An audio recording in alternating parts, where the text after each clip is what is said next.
नाज़रीन, आज की टॉप स्टोरी के साथ मैं हूं आपकी मेजबान फलक बट और मेरे साथ स्टूडियो में मौजूद हैं सीनियर तज्जियाकार आसम अमीन साहब। आसम साहब, लोगों की खरीदो फरोख्त का सिलसिला अरूज पर है, क्या मुस्लिम लीग नून हुकूमत बना पाएगी? बिस्मिल्लाहिर्रहमानिर्रहीम। देखें जी, सबसे पहले तो हम बात करते हैं कि इज़्ज़त ज़िल्लत जो है ना, वो रब के हाथ में है। बेशक। और रब पाक ने खान साहब को इतनी इज़्ज़त दी कि जो बातें करते थे कि जी खान को बनाने वाले हम हैं, उनमें मैं मिसाल देता हूँ थोड़ी सी, परवेज़ खटक साहब की और अब्दुल अलीम खान साहब की, ठीक है, जहांगीर तरीन साहब की। उन्होंने इतने इतने बड़े इल्ज़ामात लगाए। अब्दुल अलीम खान साहब खान के बारे में कहते थे कि इसके पास टूटी फूटी सी एफएक्स थी तो इसको लैंड क्रूज़र और मर्सिडीज़ मैंने दी। आज क्या हुआ, क्या लोगों ने हाल किया। जहांगीर के तरीन कहता था जी ये इनको जहाज़ मैंने दिए, ये किया वो किया, इनकी 2018 की हुकूमत मैंने बनाई। आज कहाँ गए जहांगीर तरीन साहब? और उसने बहुत अच्छा किया कि उसने सियासत छोड़ के और बाइज्जत तरीके से अनाउंस करके वो चला गया, उसकी इज्जत रह गई है। और जो देखें उसके अलावा परवेज़ खटक का देख लें, उसके भतीजे भांजे, खुद एक सीट नहीं मिली और इतने दावे टीवी पे बैठ के करता था कि जी इस मरतबा मैं इमरान खान को मैनेज करके केपीके में दिखाऊंगा। ऐसे तो ही क्या बना? इंसान को हमेशा वो बोलने चाहिए जो वो कर सके, जिस पे पूरा उतर सके।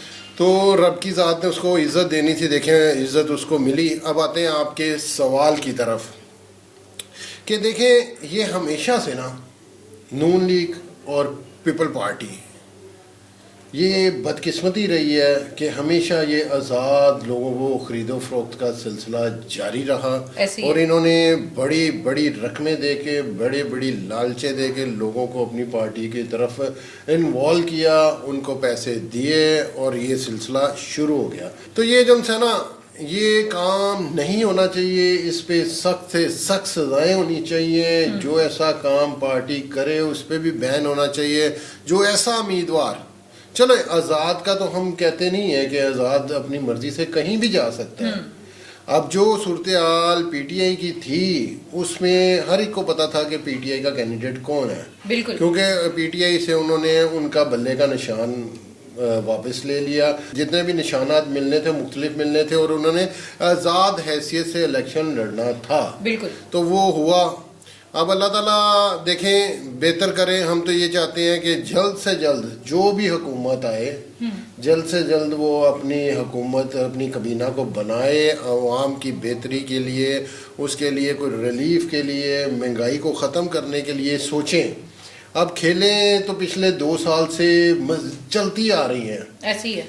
सियासत इतनी गंदी हो चुकी है कि जिसकी जितनी भी तारीफ की जाए उतनी कम है, ऐसी है।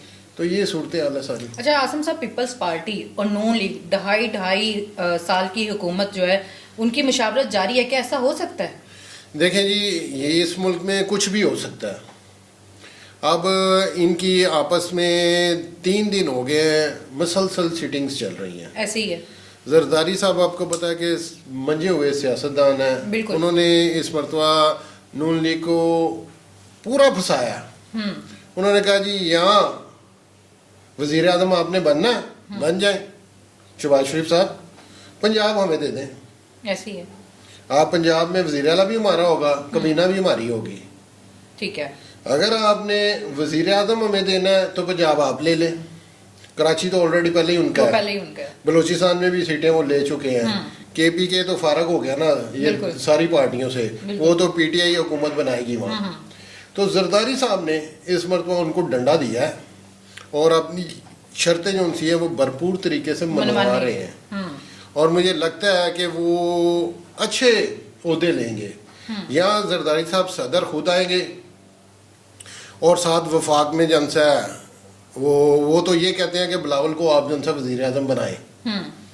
क्या आपको लगता है कि बिलावल साहब वजीर आजम बन सकते हैं? अगर बिलावल कंडीशन में है, अगर बिलावल वजीर आजम बन गया तो मुल्क का क्या बनेगा? वो फिर आ गया ना वकील साहब की बात, फिर तो मुल्क बढ़ गया, बिल्कुल। तो फिर यही कुछ होगा। अब देखें बहुत सारी खिचड़ी सी बनी हुई है क्योंकि सब देखें ना इत्तेहादी हैं, बिल्कुल। एमकेएम ने अपनी डिमांड शुरू कर दी, उसने कहा जी गवर्नर जो सा سندھ کا وہ ہمیں دے دیں، ساتھ کوئی میجورٹی سیٹیں دے دیں. ٹھیک ہے جی، انہوں نے اپنی ڈیمانڈ شروع کر دی ہے، پیپل پارٹی نے اپنی شروع کر دی ہے، نون لیگ نے اپنی کر دی ہے. باقی جو چھوٹی چھوٹی جماعتیں ہیں وہ تو ایک ایک دو دو سیٹوں کے ہیں نا جی، وہ نہ کہیں ایڈجسٹمنٹ ہو جائے گی ان کی.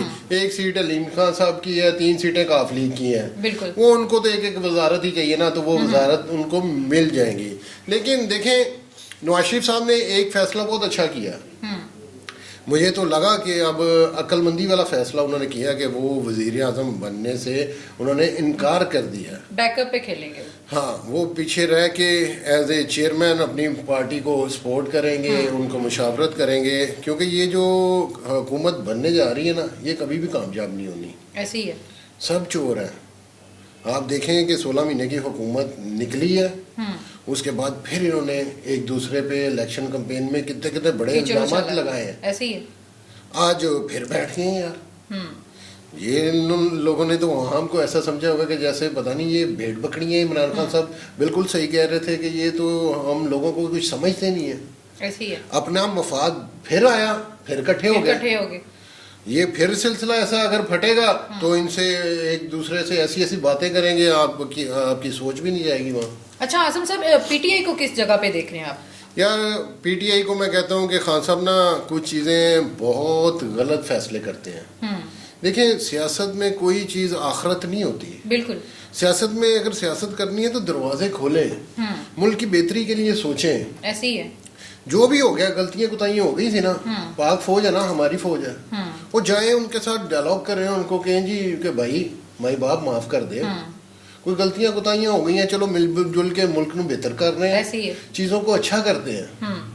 تو میرا خیال ہے کہ عمران خان صاحب کو بھی ایسا کرنا چاہیے کہ چھوٹے جو اتحادی لوگ ہیں، کیونکہ میجورٹی تو اب کسی کو بھی نہیں ملی، تو چیزیں کیسے سیٹل ہوں گی؟ یہاں تو سیدھا سیدھا اپوزیشن میں چلے جائیں، اب وہاں جا کے مقابلہ کریں، اب 4 سال 5 سال چپ کر جائیں، پھر ایسے ہی اپوزیشن کریں، یا پھر سرکار سے ملیں، جو غلطیاں کوتاہیاں ہوئی ہیں اسٹیبلشمنٹ سے ملیں، ان کو کوئی جی ٹھیک ہے ہاں ہم سے جو غلطیاں ہو گئی ہمیں معاف کریں، اور آئیں مل جل کے اس ملک کے لیے بہتر سوچیں، اس ملک کو ترقی کی طرف لے کے چلیں.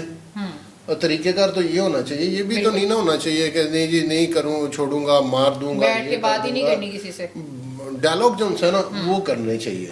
تو سب ایک دوسرے لوگ ہیں نا، آپس میں لوگ ہیں نا، ہم ایک امت ہی ہے سارا.